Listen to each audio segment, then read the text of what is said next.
Ladies and gentlemen, so we continue solving for math problems here. And then in this case, we want to simplify. As you guys can see, problem says to simplify. So to simplify, so this is the expression that we have here. So we have a bunch of numbers, variables, parentheses, signs in here. But this is where we're going to still use the PEMDAS, the Boltzmann's rules, so that we can combine the like terms here. All right? So let's go at it. So what do we have here? So anywhere where we have parentheses, we want to get rid of them. We want to remove parentheses. That means what? Anything we have in front of the parentheses, we multiply what we have inside the parentheses.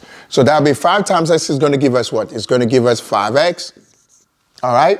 And then 5 times negative 2y is going to give us negative 10y. So everybody with me? Okay? Then now, this one here, we have negative, but there's nothing in front of the parentheses. So a lot of times we ask people who are not expert yet, if you want to, you put an invisible one in front of because you don't have any number. So anytime you have no number in front of the parentheses, always put an invisible one in there. So that would make your life a lot easier. So what's going to happen? That'll be negative 1 times 1, y, or just y. That give us negative y. And negative 1 times positive 3x, that would give us what? Negative 3x. And then we just continued. Same thing happens here. All right, so an invisible one over here as well. So 1 times 5, which is 5, positive x. And then 1 times negative 8 is negative 8y. Okay? So also in other cases, what people can do is once they have no number in front of the parentheses, you can remove them. It can be safe to do that.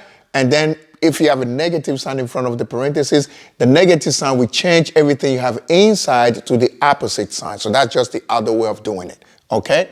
So let's go and then combine like terms. So that's the only thing left for us here. So we have 5x, negative 3x, positive 5x. They are like terms because they all carry x. Okay? It doesn't matter the coefficient, the number in front of the variable, but it more matters about the variable itself, the x. Okay, so 5 minus 3, is positive 2x. Positive 2x plus 5 is going to give us 7x. Or somebody can say, okay, I have 5 and 5. 5 plus 5 is 10. 10 minus 3, which is 7 still. So it's 7x. And then now you go with the y's. So the y's now, so you have negative 10 y and negative 1y. So what would that give you? It's going to give you negative 11y because whenever you have the same sign, you add and you carry the sign, correct? So that gives us negative 11y and negative 11 and then negative 8. Again, both numbers carry the same signs. You add and you keep it, you keep the sign. So that will give you what? Negative 11, negative 8, negative 19, y in this case, all right?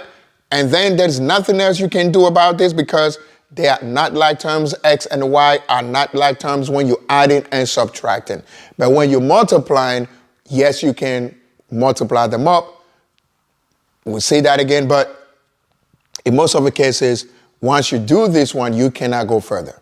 This is 7x. This is negative 19y. They are not like terms. Okay? And then we are finished.